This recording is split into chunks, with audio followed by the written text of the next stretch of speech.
It can be overwhelming when starting a new ultimate team, but today I'm going to run you through the ultimate beginner's guide. I'll be running you through starting, how to make coins, some hidden tips, and how to build towards your dream team. Before I do get into the video, if you enjoy the content here and want to see a bit more from me, then make sure you hit that subscribe button and that notification bell. Every single week we are uploading the latest FIFA 22 tips, and if you do want to stay up to date, I highly recommend following the channel. If you want to take it a step further, then there is a link in the description down below which will take you over to the second YouTube channel. Over there we're not playing FIFA, but we are playing the latest games. So if you do want to see that, as said, link is in the description down below. Getting back into the video, if you previously watched the beginner's guide with 10 hours early access, you don't really need to watch this. You have hopefully already started your ultimate team and you're on your way. With that said, this video is not a re-release of the exact same information that we said in that video. It's a different process when you're starting ultimate team when it has been fully released, so you will get additional tips. This video will also work all year around. It doesn't matter if you're starting on the release of the Ultimate Edition, Standard Edition, or you're watching this video late August in 2022. This is the most efficient way to start. So let's actually get into this. Firstly, the introduction to FUT. Clicking on Ultimate Team will run you through an introduction. This is where you select your nationality, your badge, your home kit, away kit, and then eventually select any loyalty packs that you have retrieved from playing previous FIFAs. There's not any crazy suggestions of things that you can do here which will give you a tactical advantage over other players. This all comes down to preference. The nationality that you select for your starter team will include players within your starter team around that nationality. It won't be every single player, but at least half of the players that you get will have that exact nation. My only real suggestion here is that you either select Brazil or French. And this is because you have a chance of getting certain players that can be used for the different types of squad builder challenges later on. But at the end of the day, this is all entirely up to you. Once you actually get into the menu for the first time, I highly recommend heading over to your objectives. Most players get into the game, they look at their starter team and immediately go into a match to start getting some coins into their account. But you can start getting coins into the accounts without even playing a match. This is by completing the basics. There's challenges such as positioning, commonalities, squad battles, club name, top-up contracts, and top-up managers. All of these challenges, apart from playing a squad battles match, can be completed before even going into a match, and all of them give you rewards which are useful. It's also worth taking the time just to look at some other objectives that are available. There may be some other challenges in there that you may be able to finish without even going into a match. Once this is done, this is where we can actually get into some gameplay. My recommendation when starting a new ultimate team is always to play against the AI. Always go into squad battles first. This is purely because your current starter team that you've managed to get right at the beginning is not good enough to compete against other players. You may have a few players which are overpowered considering their overall rating, but you will not have 100 chem out of this, and this does affect your players and their performance. So my recommendation, always, and I do this myself, I go into squad battle matches. You can select the difficulty that you want, you'll be rewarded coins at the end, and on top of that, you'll be rewarded with points. Those points actually count towards your rank for the week, and those ranks will give you even more rewards. Yes, you're playing against the AI, and yes, after a couple games, it gets very repetitive and very boring. And not just that, but the matches are longer than if you was to play online. But this is just the beginning.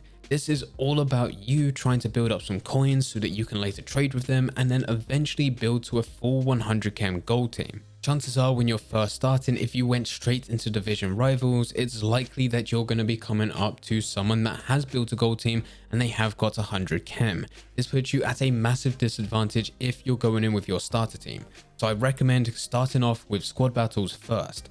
After your first squad battle game, you should have some objectives which you've managed to finish. This is where you'll go and claim them to get a few extra coins on top. At this stage, you should have anywhere between 1,000 to 2,000 coins. This all depends on what objectives you managed to complete and if you did start with any coin boosts. But no matter how many coins that you have at this point, you should have more than enough for you to start trading. There is one of two methods that you can use at this stage. The first one and the easiest one is bulk bidding. With bulk bidding, you need to find a specific player. What I tend to do is use search to find rare golds at 600 or common golds at 300. This will show you all the cards going for minimum on bid. Now just select a player that you think should be going for more and find their lowest buy now. Once you know their lowest buy now, you can take a couple hundred coins away, set that as your max bid and bid on every single player. Two good examples of this, one being rare gold and one being a common gold. As my rare gold, I had Paco Alcacer, who was going for 900 coins at the time, and I was able to get him for 600 coins. My common gold player was DeMarco. He was selling for 600 coins, but I was able to get him for 350 coins. And even though it doesn't sound like a crazy amount of profit on just one player, but bear in mind we are bidding on 50. We are completely filling up the watch list. Once they all expire, you'll have anywhere between 10 all the way up to 30. And this is where a couple hundred coins on each of those players starts to equal a couple thousand coins. If you don't want to use that trading method, you can move on to the second trading method. The second trading method is trading with bronze players. This is the easiest method to set up. You just select quality as rare bronze, and then you set the max bid to however many coins you have in your account. Now you just go across and look for bronze players that currently have bids on. If they have a bid on, it most likely means that they have a much higher buy now. Just scroll across until you find a player with a bid on, add them to your watch list, compare that player's price, and if the current bid amount is much lower compared to its lowest buy now, which is listed on the market, then you can place a bid in.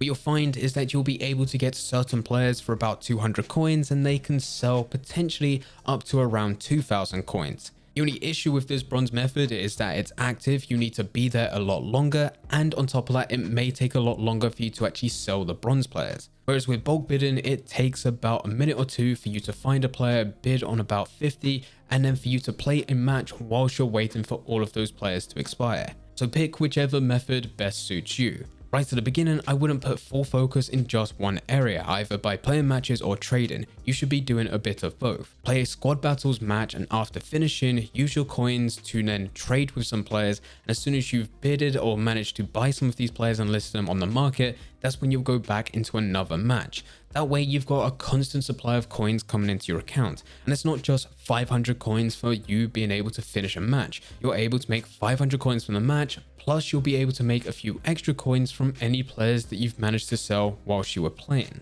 If you do this for a while, eventually you'll start to build up the coins into your account. Use those coins to build a full 100 chem gold team. This doesn't need to be an amazing team. It's unlikely that you're going to be getting any high rated players, but you can find some very cheap but very overpowered players to place within your team. This now puts you into a position where you'll be a lot more competitive against other players, and it's not something where if you was to use your starter team, you was going to be put at a disadvantage.